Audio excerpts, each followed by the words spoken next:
सूर्य के पहले उठे और भगवान शंकर जी का स्मरण करें। फिर नृत्य कर्मों में होकर शिवालय में जाएं।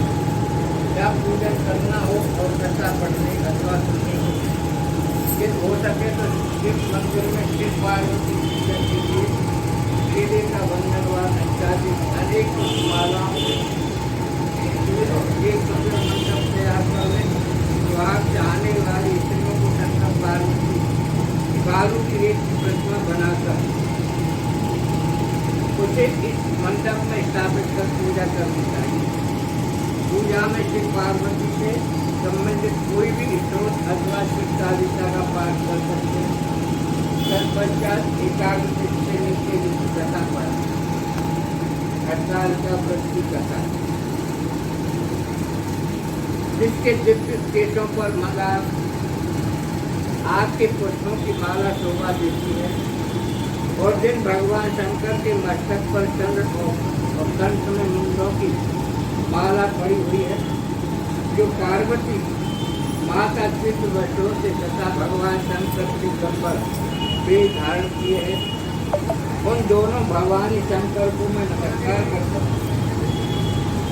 कैलाश पर्वत के सुंदर शिखर पर माता पार्वती जी ने श्री महादेवी से पूछा है कि महेश्वर, वो जैसे आप गुप्त से गुप्त वार्ता करिए जो सबके लिए सब धर्मों से भी सरल तथा महान फल देने वाले हे नाथ, यदि आप भली भांत प्रसाद को कर रूप में मिले। श्री महादेव जी बोले, हे देवी सुनो, मैं तेरे सर्वोच्च को कहता हूँ जो परम गुप्त है और जैसे तारणों में चंद्रमा और ग्रहों में सूर्य, वर्णों में ब्राह्मण, देवताओं में गंगा, पुराणों में महाभारत, वेदों में साम और इंद्रियों में मन श्रेष्ठ है, वैसे ही पुराणों में वेद सब में इसका वर्णन आया है। इसके प्रभाव से तुमको मेरा आधा आसन प्राप्त हुआ है। इसलिए उसी का मैं तुमसे वर्णन करता हूँ। सुनो, भाद्रपद मास के शुक्ल पक्ष नक्षत्र संयुक्त तृतीया तीज के दिन इस व्रत का अनुष्ठान मात्र करने से सब पापों का नाश हो जाता है। तुमने पहले हिमालय पर्वत पर इस महान व्रत को किया था, जो मैं तुम्हें सुनाता हूँ। पार्वती जी बोली, हे प्रभु, इस व्रत को मैंने किस लिए किया था ये मुझे सुनने की इच्छा है, तो कृपा करके मुझे बतलाने की कृपा करें। हिमालय नामक एक महान पर्वत है जहाँ अनेक प्रकार की भूमि, अनेक प्रकार के वृक्षों से तुमने बाल्यकाल में इसी स्थान पर परम तप किया था और तुमने 12 वर्ष तक जल से रहकर तथा वैशाख मास में अग्नि में प्रवेश करके तप किया। श्रावण के महीने में बाहर खुले में निवास कर अन्न त्याग कर तप करती रही। तुम्हारे उस कष्ट को देखकर मैं तुम्हारे पिता को बड़ी चिंता हुई थी और भी चिंतातुर होकर सोचने लगे कि मैं इस कन्या की किससे शादी करूं। इस अवसर पर देव योग श्री ब्रह्मा जी के पुत्र नारद जी वहां आए।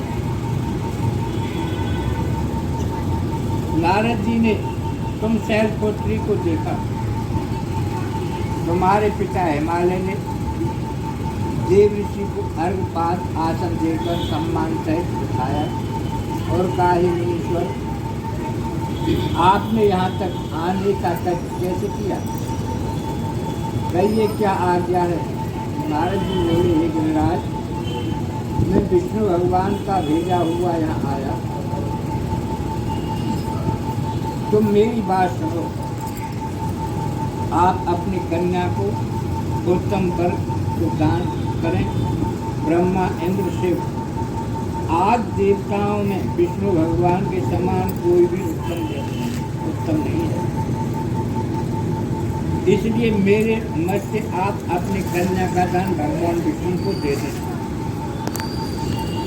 हिमालय बोले, यदि भगवान वासुदेव स्वयं ही कन्या को ग्रहण करना चाहते हैं और इस कार्य के लिए ही आपका आगमन हुआ है, तो वह मेरे लिए गौरव की बात है। मैं अवश्य उन्हें ही दूंगा। हिमालय का ये आश्वासन सुनते ही देव ऋषि नारद जी आकाश में अंतर्धान हो गए और शंख चक्र गदा पद्म एवं पीताम्बरधारी भगवान विष्णु के पास पहुंचे। नारद जी ने हाथ जोड़कर भगवान विष्णु से कहा, हे प्रभु, आपका विवाह कार्य निश्चित हो गया है। इधर हिमालय ने पार्वती जी से प्रशंसापूर्वक कहा, हे पुत्री, मैंने तुमको गरुड़ ध्वज भगवान विष्णु को अर्पण कर दिया है। पिता की इन बातों को सुनते ही पार्वती जी अपनी सहेलियों के घर गई और पृथ्वी पर गिरकर अत्यंत दुखित होकर विलाप करने लगी। उनको विलाप करते हुए देखकर सखी बोली, हे देवी, तुम किस कारण से दुख पाती हो? मुझे बताओ, मैं अवश्य ही तुम्हारी इच्छा पूर्ण करूंगी। पार्वती जी बोली, हे सखी, सुन, मेरी जो मन की अभिलाषा है सुनाती हूँ। मैं श्री महादेव जी को अपने पति रूप में वर्ण कर चुकी हूँ। मेरे इस कार्य को पिताजी ने बिगाड़ना चाहा है, इसीलिए मैं निसंदेह इस शरीर का त्याग करूंगी। पार्वती जी के इन वचनों को सुनकर सखी ने कहा, हे देवी, जिस वन को तुम्हारे पिताजी ने देखा है, तुम वहाँ चली जाओ। तब हे देवी पार्वती, तुम अपनी सती का यह वचन सुन ऐसे ही वन को चली गई। पिता हिमालय ने तुमको घर पर न पाकर सोचा कि मेरी पुत्री को कोई देव दानव अथवा किन्नर हरण करके दे गया। मैंने नारद जी की वचन दिया था कि हे मैं पुत्री का विवाह भगवान विष्णु के साथ करूँगा। अब यह कैसे पूरा होगा? ऐसा सोचकर वे तुरंत बहुत चिंतातुर हो मूर्छित हो गए। तब सब लोग हाहाकार करते हुए दौड़े और मूर्छा दूर होने पर गिरिराज से बोले कि हमें आप अपनी मूर्छा का कारण बताओ।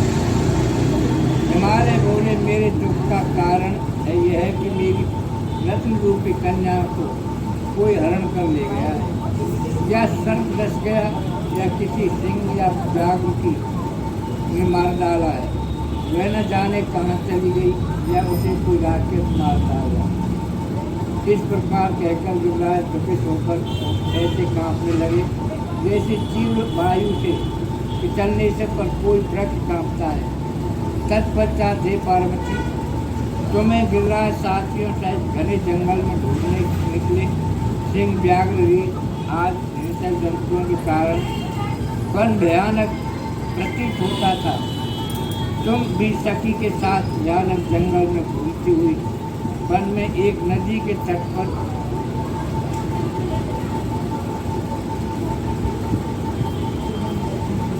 वहाँ एक गुफा में पहुँची। उस गुफा में तुम अपनी शक्ति के साथ प्रवेश कर गई, जहाँ तुम अन्न जल का त्याग करके बालू का शिवलिंग बनाकर मेरी आराधना करती रही। उस समय पर भाद्रपद मास की हट नक्षत्र युक्त तृतीया के दिन तुमने मेरा विधि विधान से पूजन किया तथा रात्रि को गीत गायन करते हुए जागरण किया। तुम्हारे उस महाव्रत के प्रभाव से मेरा आसन डोलने लगा। मैं उसी स्थान पर आ गया जहाँ तुम और तुम्हारी सखी दोनों थी। मैंने आकर तुमसे कहा, हे बरानने, मैं तुमसे प्रसन्न हूँ, तुम मुझसे वरदान मांग ले। तब तुमने कहा कि हे देव, यदि आप मुझसे प्रसन्न हैं तो आप महादेव जी ही मेरे पति हों। मैं तथास्तु ऐसा कहकर कैलाश पर चला गया और तुमने प्रभात होते ही मेरी उस बालू की प्रतिमा को नदी ने घोषित कर दिया कि सुबह तुमने वहाँ अपनी सखी सहित व्रत का प्राण किया। इतने में तुम्हारे पिता हिमवान भी तुम्हें ढूंढते उसी घने वन में आ पहुँचे। उस समय उन्होंने नदी के तट पर दो कन्याओं को देखा तो वे तुम्हारे पास आ गए और तुम्हें हृदय से लगाकर रोने लगे और बोले, बेटी तुम इस सिंह जागलात घने जंगल में क्यों चली आई? तुमने कहा है पिता मैंने पहले ही अपना शरीर शंकर जी को अर्पित कर दिया था, किंतु आपने इसके विपरीत कार्य किया, इसलिए मैं वन में चली गई। ऐसा सुनकर हिमवान ने तुमसे कहा कि मैं तुम्हारी इच्छा के विरुद्ध यह कार्य नहीं करूँगा। तब मैं तुम्हें लेकर घर को आए और तुम्हारा विवाह मेरे साथ कर दिया। ये प्रिय, उसी व्रत के प्रभाव से तुमको मेरा अर्धासन प्राप्त हुआ है। इस व्रत राज को मैंने भी आज तक किसी से नहीं कहा, तुम्हारे सन्मुख जो वर्णन किया है। हे देवी, अब मैं तुम्हें यह बताता हूँ कि इस व्रत का यह नाम क्यों पड़ा। तुमको सखी हरण करके ले गई थी, इसलिए हरताल का नाम पड़ा। पार्वती जी बोली, हे स्वामी, आपने जिस व्रतराज को नाम तो बता दिया, किंतु मुझे इसकी विधि एवं फल भी बताइए। इसके करने से किस फल की प्राप्ति होती है? तब भगवान शंकर जी बोले, इस स्त्री जाति के अत्युत्तम व्रत की विधि सुनिए। सौभाग्य की इच्छा रखने वाली स्त्रियां इस व्रत को विधि पूर्वक करें। केले के खम्भों से मंडप बनाकर उसे बंधन वालों से सजाकर उसमें विधि के रंगों के उत्तम रेशमी वस्त्र चांद ऊपर कान में चंदन आदि समुद्र द्रव्यों को लेकर लेपन करके स्त्रियां एक शंख भैरी मृदंग आदि बाजे बजाने विधि पूर्वक मंगलाचार करके श्री गौरी शंकर की बालू निर्मित प्रतिमा स्थापित करें। फिर भगवान शिव पार्वती का गंध धूप आज से विधि पूर्वक पूजन करें।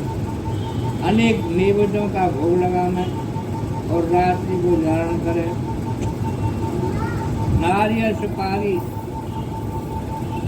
जमारी, नींबू, लौंग, अनार, नारंगी आदि ऋतु फलों तथा फलों को एकत्रित करके रूप दीप आज से पूजन करके कहें, हे कल्याण स्वरूप से, हे मंगल रूप से, हे मंगल रूप महेश्वरी, हे शिवी, सब कामनाओं को देने वाली देवी, कल्याण रूप तुम्हें मैं नमस्कार करती हूँ। कल्याण स्वरूप माता पार्वती, तुम्हें मेरा नमस्कार है। भगवान शंकर जी को सदैव नमस्कार है। हे ब्रह्म रूपणी जगत का पालन करने वाली माँ, आपको मेरा नमस्कार है। हे सिंह वाहिनी, मैं संसारिक वैसे व्याकुल हूँ, तुम मेरी रक्षा करो।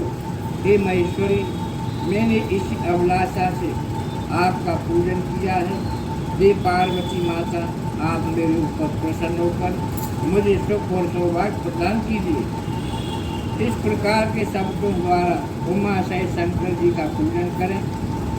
विधि पूर्वक कथा सुनकर गोवध आभूषण अत्याधिक ब्राह्मणों को दान करें। इस प्रकार से व्रत करने वाले के सब पाप नष्ट हो जाते हैं।